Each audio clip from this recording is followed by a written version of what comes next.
जी महाराज जी, प्रेम लक्षणा भक्ति को पाने के लिए साधक का दिनचर्या कैसा होना चाहिए और कौन कौन से दोष या अपराध से उसको बचना? पहली बात तो प्रेम लक्षणा भक्ति प्राप्त करने के लिए सदगुरु की शरण। राम कृपा नासई सब रोगा, जब यही भांति बने संयोगा। सदगुरु वैद्य और वचन विश्वासा, और संयम यह न विषय के आशा। पहली बात तो भगवान की विशुद्ध कृपा उस पर होती है जो प्रेम लक्षणा भक्ति के मार्ग में चलना चाहता है।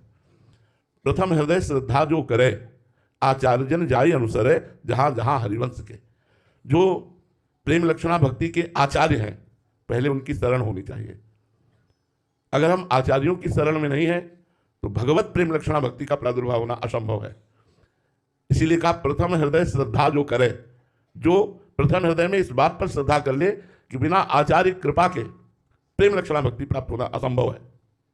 जैसे हमें सहचरी भाव की उपासना करनी है, सहचरी भाव का प्रेम प्राप्त करना है, तो स्वामी हरिदास जी महाराज, हरिवंश महाप्रभु जी, हरिराम व्यास जी, ये महापुरुष प्रकट हुए हैं इसी भाव को प्रकट। हमें ठाकुर जी का सखा भाव प्राप्त करना है तो श्री वल्लभाचार्य भगवान, उनके द्वारा बाल भाव और सख्य भाव दोनों भाव की पुष्टता की गई। हम अगर आचार्य की शरण में नहीं है तो मनमानी साधना करके प्रेम प्राप्त कभी नहीं कर सकते। यह गुण साधन ते नहीं हुई। जो प्रेम है ये साधना से प्राप्त नहीं हो सकता। ये तुम्हारी कृपा पाओ कोई कोई कोई कोई कोई कोई जो आचार्य की शरण में है। बिना महापुरुषों की शरण लिए हम भगवत मार्ग में चल ही नहीं सकते। वो केवल नाटक होता रहता है, साधन होता है विषय, और साध्य होता है श्री भगवान उसका जो आचार्य शरण में होता है। जो मनमानी आचरण करता है तो साध्य बन जाता है विषय, और साधन हो जाते हैं भगवान। वो जीवन भर साधना करता है लेकिन प्रेम का स्फुरण नहीं होता।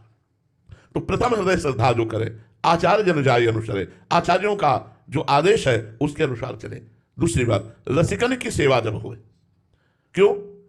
क्योंकि एक अहम और मम, ये दो बंधन हमें फांसे हुए हैं।